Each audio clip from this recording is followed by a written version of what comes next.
ఇప్పటికి పార్లమెంటు సమావేశాలు స్టార్ట్ అయ్యి 15 రోజులు. కానీ సమావేశాలు జరిగింది కేవలం 15 గంటలేనంట.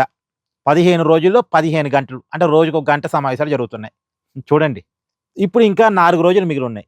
ఈ 4 రోజుల్లో కీలకమైన డీలిమిటేషన్ బిల్లు, మహిళా బిల్లు ఆమోదం పొందుతాయా? పొందవా? మోడీ గారి ప్రభుత్వం అయితే ఎట్టి పరిస్థితుల్లో డీలిమిటేషన్ జరగాలి.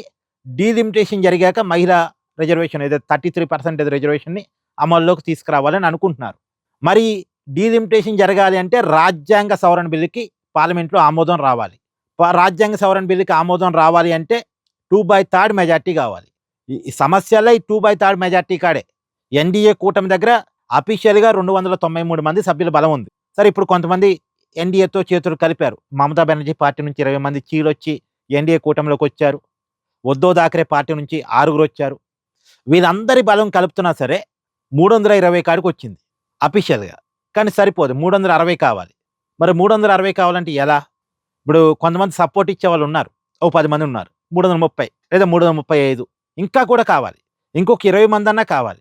సో దానికోసమే చాలా తిప్పలు పడుతున్నారు. ఇప్పుడు మోడీ గారు కొత్త ప్లాను అంటే ఒకటి ఆలోచన జరుగుతుంది ఏంది అంటే, విపక్షాలకు సంబంధించిన ఎంపీలను సస్పెండ్ చేసి వాళ్ళెట్టా సభలో గోల చేస్తున్నారు కాబట్టి వాళ్ళని సస్పెండ్ చేస్తే సభలో సభ్యుల సంఖ్య తగ్గిద్ది. ఇప్పుడు ఏంది సభలో ఉన్న సభ్యుల సంఖ్యలో 2/3 ఉంటే సరిపోయేది. ఇప్పుడు 543 మందిలో 2/3 362. కానీ పైన 40 మందిని సస్పెండ్ చేశారనుకోండి. కాంగ్రెస్ పార్టీ వాళ్ళని, సమాజ్వాదీ పార్టీ వాళ్ళని కొంతమంది సస్పెండ్ చేశారనుకోండి. అప్పుడు 500 మందే ఉన్నారనుకోండి. 500లో 2/3 ఉంటే సరిపోయేది. లేదు ఇంకొక మొత్తంగా ఒక 100 మందిని సస్పెండ్ చేశారనుకోండి. 450 మంది అవుతారు.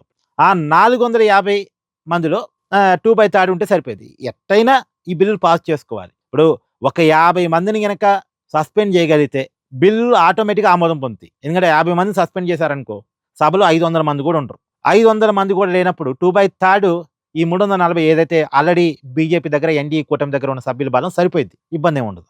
కాబట్టి ఒక 50 మందిని సస్పెండ్ చేస్తారు గోల చేసేవాళ్ళని అనేది ఒకటి నడుస్తుంది. చూడాలి మరి. ఏదేమైనా డీలిమిటేషన్ బిల్లుకి ఆమోదం కావాలని అనుకుంటున్నారు. ఇక 4 రోజులు మాత్రమే ఉంది. ఏం జరిగిద్దా అని చూడాలి.